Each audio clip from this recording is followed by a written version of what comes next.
Live देख रहे हैं आप और मैं हूं आपके साथ शिवम चतुर्वेदी। बुलेटिन की शुरुआत करते हैं। होली से पहले सीएम योगी का बड़ा आया ऐलान। आपको बता दें कि सरकारी कर्मचारियों, संविदा कर्मियों के लिए खुशखबरी और सभी कर्मियों का वेतन होली से पहले देने का आदेश दिया है उन्होंने। आपको बता दें कि मुख्यमंत्री योगी आदित्यनाथ ने सभी अधिकारियों को दिए हैं निर्देश और संविदा कर्मियों को होली से पहले मिलेगा वेतन।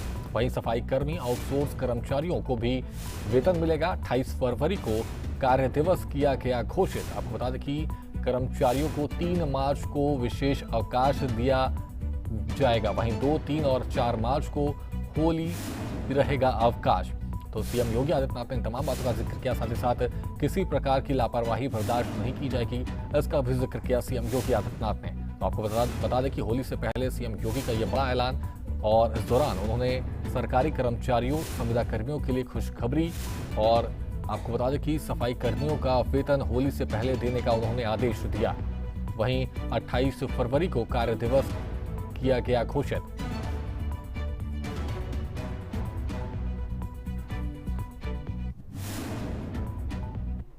वहीं मुख्यमंत्री योगी आदित्यनाथ ने अपने जापान दौरे के बाद वहां की तकनीकी क्षमता, अनुशासन और जन केंद्रित विकास मॉडल की सराहना की। उन्होंने कहा कि जापान की सटीकता, निरंतरता और नवाचार आधारित सोच से बहुत कुछ सीखने को मिला है।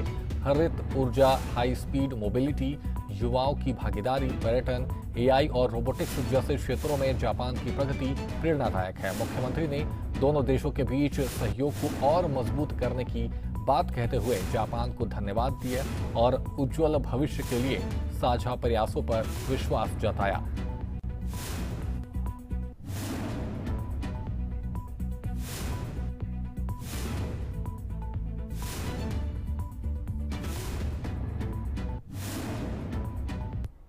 वहीं अपने जापान दौरे के दौरान मुख्यमंत्री योगी आदित्यनाथ ने यामानाशी प्रांत के गवर्नर कोटारो नागासाकी के साथ महत्वपूर्ण द्विपक्षीय बैठक की। उसके बाद सीएम योगी ने केमेकुरायाना हाइड्रोजन फैसिलिटी का दौरा किया। तो वहीं Uttar Pradesh investment road show में जापानी उद्योगपतियों से सीधा संवाद भी किया। मुख्यमंत्री ने राज्य को भारत का सबसे आकर्षक निवेश गंतव्य बताया। पूरी खबर इस रिपोर्ट में देखिए।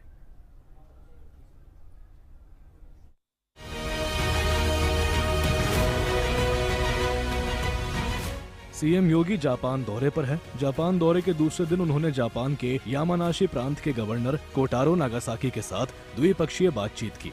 योगी आदित्यनाथ ने कोमेकुरायामा हाइड्रोजन फैसिलिटी का दौरा किया, जहां उन्होंने advance power to gas system का साइट विजिट किया और इसे ऑपरेशन में काम करते हुए देखा। Power to gas system solar power का इस्तेमाल करके हाइड्रोजन का उत्पादन करता है, जिसे बाद में बॉयलर फ्यूल के रूप में उपयोग किया जाता है, जिससे CO2 उत्सर्जन में भारी कमी आती है और ग्रीन हाइड्रोजन और क्लीन एनर्जी टेक्नोलॉजीज को बढ़ावा मिलता है। इसके बाद मुख्यमंत्री योगी ने जापान के यामानाशी प्रांत में Uttar Pradesh investment road show में हिस्सा लिया, जहां उन्होंने जापानी उद्योगपतियों और निवेशकों को उत्तर प्रदेश में निवेश करने का आमंत्रण दिया। इसमें उन्होंने राज्य को भारत का सबसे पसंदीदा निवेश गंतव्य बताया, जहां सुरक्षित माहौल, मजबूत इंफ्रास्ट्रक्चर, युवा कार्यबल और विशाल बाजार की क्षमता है। जापान के यामानाशी प्रांत पर है, इसी प्रकार की असीम कृपा प्रकृति की उत्तर प्रदेश पर भी है। भारत की सबसे उर्वरा भूमि, भारत का सर्वाधिक जल संसाधन, भारत की सबसे बड़ी आबादी और अगर कहें तो भारत की आध्यात्मिक और सांस्कृतिक विरासत की भूमि भी उत्तर प्रदेश है। इन सभी सुविधाओं से संपन्न होने का लाभ उत्तर प्रदेश को प्राप्त होता है। आज भारत के यशस्वी प्रधानमंत्री श्री नरेंद्र मोदी जी के मार्गदर्शन में उत्तर प्रदेश विकास की एक नई ऊंचाइयों को प्राप्त कर रहा है। हमने अपनी उत्तर प्रदेश की नीतियों को रिएक्टिव की बजाय प्रोएक्टिव बनाया है और उसके परिणाम हम सबके सामने हैं कि 9 वर्ष में हमने उत्तर प्रदेश की प्रति व्यक्ति आय को 3 गुना करने में, वहां की अर्थव्यवस्था को 3 गुना करने में सफलता प्राप्त की।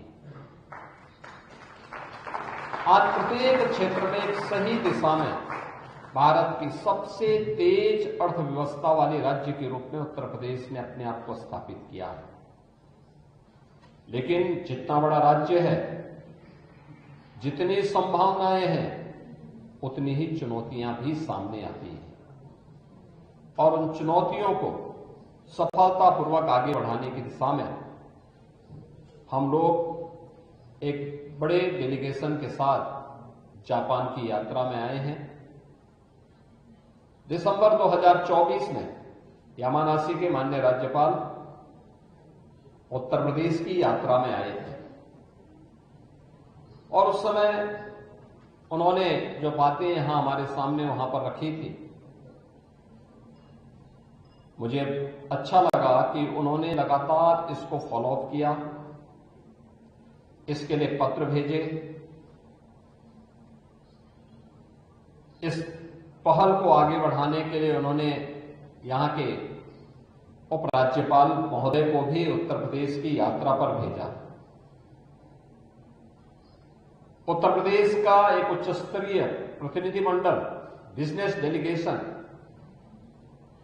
यहां की यात्रा पर आया था। उन्होंने अवलोकन करने के बाद फिर वहां की पूरी रिपोर्ट भी हम सबके सामने प्रस्तुत की और जिसका परिणाम है कि आज यामानाशी के माननीय राज्यपाल के आमंत्रण पर हम सब यामानाशी पे पहुंच करके हम लोगों ने यहां की स्थिति को देखा है, ग्रीन हाइड्रोजन के प्रोडक्शन को देखा है और इस तकनीक के बारे में आज उत्तर प्रदेश और यामानाशी के बीच में एक ऐतिहासिक समझौता ज्ञापन पर भी हस्ताक्षर हुआ है।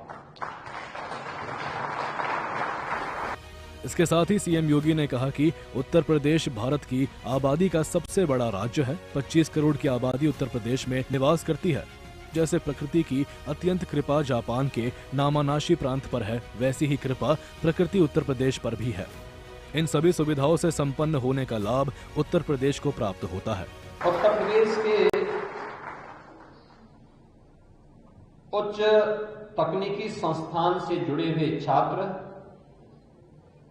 यहां पर इस तकनीक का प्रशिक्षण भी लेंगे और प्रशिक्षण के साथ इस तकनीक को सफलतापूर्वक उत्तर प्रदेश के अंदर लागू करने में उत्तर प्रदेश की इंडस्ट्री के लिए, उत्तर प्रदेश की पब्लिक ट्रांसपोर्ट के लिए, उत्तर प्रदेश के अंदर ऊर्जा की आत्मनिर्भरता को आगे बढ़ाने के लिए इस तकनीक का उपयोग कर पाएंगे और इस तकनीक को हम लोग प्रधानमंत्री मोदी जी के नेट जीरो के लक्ष्य को प्राप्त करने की दिशा में यह एक बड़ी महत्वपूर्ण पहल हो सकती है और मैं इस तकनीक के लिए यामानाशी के माननीय राज्यपाल और यहाँ के हाइड्रोजन ऊर्जा से जुड़े हुए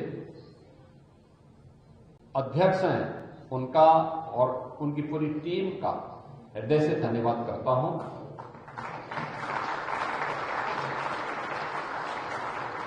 मित्रों, जीवन में प्रोएक्टिव रोल का क्या महत्व होता है, ये हम इस बात को देख सकते हैं कितना महत्वपूर्ण होता है। हम लोग कल टोक्यो में आए थे, हमने कई वहां पे G2B मीटिंग्स की। G2G स्तर पर हमारे भारत के माननीय राजदूत ने भी अनेक बैठकों का आयोजन करवाया था। अनेक बिजनेस डेलीगेशन के साथ हमारी मुलाकात भी हुई और यामानाशी के माननीय राज्यपाल ने भी अनेक G2B स्तर की और G2G स्तर की बैठकों को हमारे साथ वहां पे करवा करके हमारे इस अभियान को आगे बढ़ाने के लिए प्रोएक्टिव होकर के उन्होंने स्वयं इस पहल को आगे बढ़ाया है। मैं इसके लिए उनका हृदय से उत्तर प्रदेश शासन और उत्तर प्रदेश के नागरिकों की ओर से आभार व्यक्त करता हूं। तो वहीं उन्होंने कहा कि उत्तर प्रदेश ग्रीन हाइड्रोजन को आगे बढ़ाने के लिए पूरी तरह प्रतिबद्ध है, क्योंकि राज्य सस्टेनेबल एनर्जी, क्लीन टेक्नोलॉजीज और पर्यावरण अनुकूल विकास को प्राथमिकता दे रहा है। ये विजिट भारत जापान के बीच सहयोग को मजबूत करने का हिस्सा था, जिसमें green hydrogen, sustainable energy development और इनोवेशन पर विशेष फोकस किया गया। और इससे उत्तर प्रदेश की ग्रीन एनर्जी पहल को नई तकनीकी दिशा और निवेश के अवसर मिलने की संभावना बढ़ गई है। ब्यूरो रिपोर्ट, सूर्य समाचार।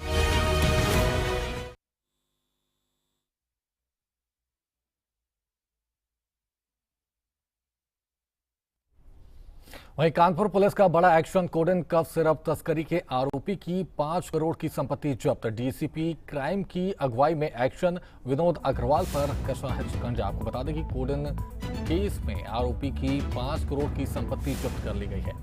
तो आपको बता दें कि कानपुर पुलिस का बड़ा एक्शन और कोडेन सिरप तस्करी के आरोपी की 5 करोड़ की संपत्ति जब्त कर ली गई है और डीसीपी क्राइम की अगुवाई में ये एक्शन लिया गया है और विनोद अग्रवाल पर ये शिकंजा कसा गया है। आपको बता दें कि आरोपी की 5 करोड़ की जो संपत्ति है उसे जब्त कर ली गई है। तो कानपुर पुलिस का ये बड़ा एक्शन देखने को मिला है, जहां पर कोडेन सिरप तस्करी के आरोपी की 5 करोड़ की संपत्ति जब्त कर ली गई और डीसीपी क्राइम की अगुवाई में ये एक्शन हुआ है। आपको बता दें कि विनोद अग्रवाल पर यह शिकंजा कसा गया है और आरोपी की 5 करोड़ की संपत्ति जो है उसे जब्त कर लिया गया है। तो आपको बता दें कि कानपुर पुलिस का यह बड़ा एक्शन देखने को मिला, जहां पर 5 करोड़ की संपत्ति को जब्त कर लिया गया।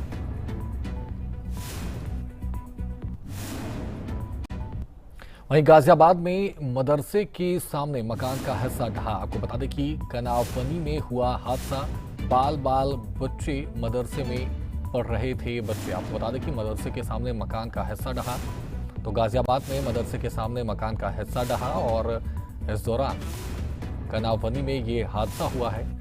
आपको बता दें कि गाजियाबाद में मदरसे के सामने मकान का हिस्सा ढहा है और बाल बच्चे जो है वो बचे हैं और मदरसे में पढ़ रहे बच्चे बच गए हैं और मदरसे के सामने मकान का हिस्सा जो है वो ढह गया।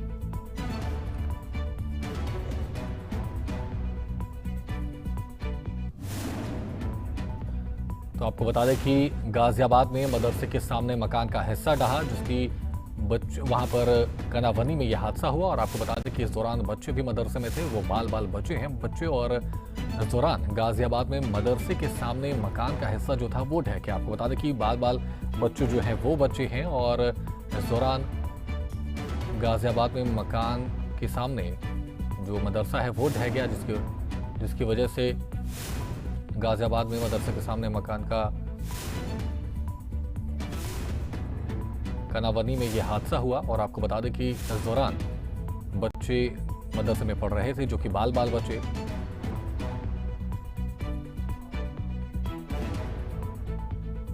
आपको बता दें कि गाजियाबाद में मदरसे के सामने मकान का हिस्सा ढहा, जिसमें बच्चे मदरसे में पढ़ रहे थे और बाल बच्चे बचे हैं। आपको बता दें कि गाजियाबाद में मदरसे के सामने मकान का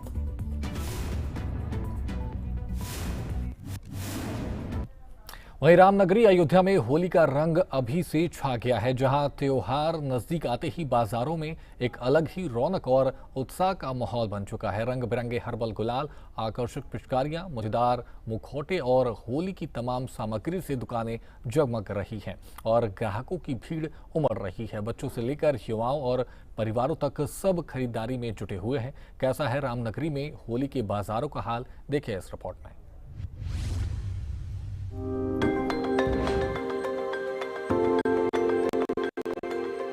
होली का त्योहार नजदीक आ रही रामनगरी अयोध्या के बाजारों एक अलग ही रौनक छा गई है, जहां रंग बिरंगे गुलाल, आकर्षक और होली की अन्य सामग्री से दुकानें जगमगा रही है और ग्राहकों की भीड़ उमड़ रही है। 4 मार्च को रंग वाली होली मनाई जाएगी, जबकि 3 मार्च को होलिका दहन होगा और इसकी तैयारियां पूरे जोश से चल रही है। चौक बाजार सहित प्रमुख बाजारों में हर्बल और प्राकृतिक प्राकृतिक गुलाल का बोलता है, क्योंकि लोग अब केमिकल रंगों से दूर रहकर त्वचा के लिए सुरक्षित विकल्प चुन रहे हैं। साथ ही कार्यों में भी खास ट्रेंड देखने को मिल रहा है।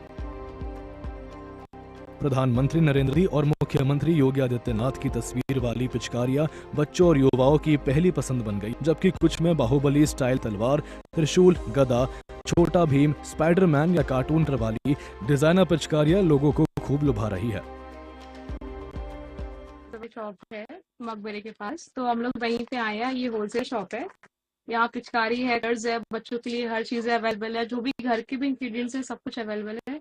और अभी तो हम अपने बच्चे का फोटोशूट का तैयारी कर रहे हैं, तो अपने बच्चे के लिए बस यही सब पिचकारी, कलर्स, कपड़े, हैट सब लेने को आए हैं। और मस्ट विजिट शॉप है, तो अच्छी है ये। बच्चों के लिए क्या क्या पसंद किया है? मैंने पिचकारी ली है, थोड़े थोड़े कुछ हर्बल कलर्स वगैरह लिए हैं, और ये जो हैट्स है और ये टी शर्ट्स जो आए हैं ये सब अच्छी है बच्चों के लिए, बड़ों के लिए भी है। इनफैक्ट अच्छा है, ये तो बहुत अच्छा है। होली की खरीदारी करने आई हूँ। जैसे कि देख रहे हैं आप, यहाँ पे बहुत से कलर हैं, तो फिर मुझे अपने भाई बहनों के लिए बहुत से कलर लेने हैं। और मेरा छोटा भाई है, वो बहुत जिद कर रहा था ऑपरेशन सिंदूर की गन लेने के लिए, तो मैं यहीं पे देखा लेने आई ऑपरेशन सिंदूर की गन लेने के लिए, जिससे वो पिचकारी से खेल सके और अपने दो दिखा सके कि ऑपरेशन सिंदूर की गन है मेरे पास। और इससे ऑपरेशन सिंदूर से इन्फ्लुएंस के उसने मेरे से एक रिक्वेस्ट की कि हाँ मेरे लिए भी ऐसे गन लेके आओ। तो फिर मैंने सोचा कि चलो ठीक है, हाँ होली का त्योहार, भाई बहन भी एंजॉयमेंट कर सके, तो इसलिए मैंने सोचा कि चलो दिला ही देते हैं। और यहाँ पे बहुत से मैंने देखे कि हर्बल होली कलर्स आए हुए हैं देने के लिए, तो मैंने सोचा कि घर के तैयारी में ये सब भी काम में आएंगे और होली अच्छे से मना सके, इसलिए हम यहाँ पे आए हैं होली खरीदने। होली की तैयारी चल रही थी बहुत अच्छे से। पता है कि होली का त्योहार आने वाला है और आज से हमने खरीदारी चालू कर दी है। सारे रंग, जितने भी टोपी हैं हमारे पास, गुब्बारे हैं, पिचकारियां हैं, अपने मेरे छोटे भाई बहन हैं, उन सब के लिए मैं लेने आई हूँ कि जोरों तोरों से तैयारी होली की चालू रहे। और हम अयोध्या से बिलोंग करते हैं, तो हम चाहते हैं कि हमारी होली एकदम राम जी के साथ, सारे और लोगों के साथ एकदम रोमांचिक रहे और सारी चीजें हम इंजॉय कर सकें अच्छे से एकदम। गुब्बारे ले लिए हैं, टोपियां ले लिए, जैसे मैं पहनी हुई हूँ टोपी, और सारे रंग ले लिए। और आज हम लोग इस बार हर्बल यूज कर रहे हैं, जिसकी वजह से हमारी स्किन जो हमारी नेचुरल रहे और हमें किसी भी डस्ट पार्टिकल्स और सारे जो पिंपल्स हो जाते हैं उन सबसे हमारी चीजें दूर रहें, कि हम हर्बल और अच्छे तरीके से एंजॉय कर सकें होली को। दुकानदारों का कहना है कि इस बार थीम आधारित और अनोखी पिचकारियां पिछले सालों से ज्यादा बिक रही है और बजट फ्रेंडली से लेकर ट्रेंडिंग डिजाइन तक हर उम्र के लिए कुछ न कुछ उपलब्ध है। अयोध्या में होली सिर्फ रंगों का त्योहार नहीं, बल्कि भक्ति और उत्सव का अनोखा संगम है। रामलल्ला के दर्शन के बाद राम की पैड़ी या दूसरी जगहों पर होली खेलने की परंपरा जीवंत रहती है, जहां भक्त रंगों के साथ साथ आरती और भजन में डूब जाते हैं। होली की फौजी वाली पिचकारी, फौजी वाली गन है, वो बहुत ज्यादा बिक गई है। और हर्बल गुलाल है ऑर्गेनिक, जो फूलों के उससे रस बनते हैं, फ्रूट से बनते हैं, वो हर्बल गुलाल है। वो बहुत ज्यादा स्किन पे कोई उसका साइड इफेक्ट नहीं होता लगाने से, उसकी ज्यादा डिमांड है, लोग हर्बल के नाम से मांगते हैं। और भी गुलाल हैं, उड़ाने वाले गुलाल हैं, और आरा रोड की गुलाल है, जिसको बोलते गुलाल हैं, बहुत सारे ऐसे गुलाल हैं। पिचकारियाँ हैं, बहुत सी बैलून हैं, बच्चों के बबल्स वाली पिचकारियाँ हैं, बहुत सी ऐसी पिचकारियाँ, फॉग हैं, कलर वाले रंगीन वाले फॉग हैं, इस सब तरह वाली गने हैं, ये सब हैं, कैप्स हैं बच्चों के। लेकिन हमारा सारा कारोबार होलसेल का है, हम लोग होलसेल में डील करते हैं। लास्ट के 3 दिन फेस्टिवल से, मान लीजिए 4 को होली है तो 1, 2, 3 दिन हम लोग रिटेल करेंगे। पूरे उत्तर प्रदेश में होली के कारोबार में भारी उछाल आया है और राम मंदिर नगरी अयोध्या में यह उत्साह और भी खास हो जाता है, क्योंकि यहाँ धार्मिक महत्व के साथ बाजारों की चहल पहल मिलकर एक अविस्मरणीय माहौल बनाती है। बच्चे, युवा और परिवार वाले सब मिलकर खरीदारी में जुटे हैं और बाजारों की यह रौनक बताती है कि इस बार होली का रंग और भी गहरा और यादगार होने वाला है।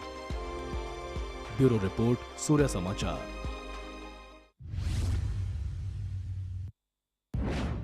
वहीं रमजान के पवित्र महीने में अयोध्या की गलियों में एक खास मिठास फैल जाती है। वो है पारंपरिक सेवई की लाजवाब खुशबू और बेतहाशा बढ़ती मांग। इफ्तार और ईद की तैयारियों में कीमामी, लच्छा, सूखी मीठी और दूध वाली सेवई हर घर की थाली सजाती है। यहाँ की सेवई गेहूं के आटे से बनती है। आटे को गूंथकर पतली लच्छेदार स्ट्रिप्स बनाई जाती है, फिर धूप में सुखाकर क्रिस्पी बनाया जाता है। इसको लेकर यहाँ के निर्माताओं का क्या कुछ है कहना, देखिए इस रिपोर्ट में।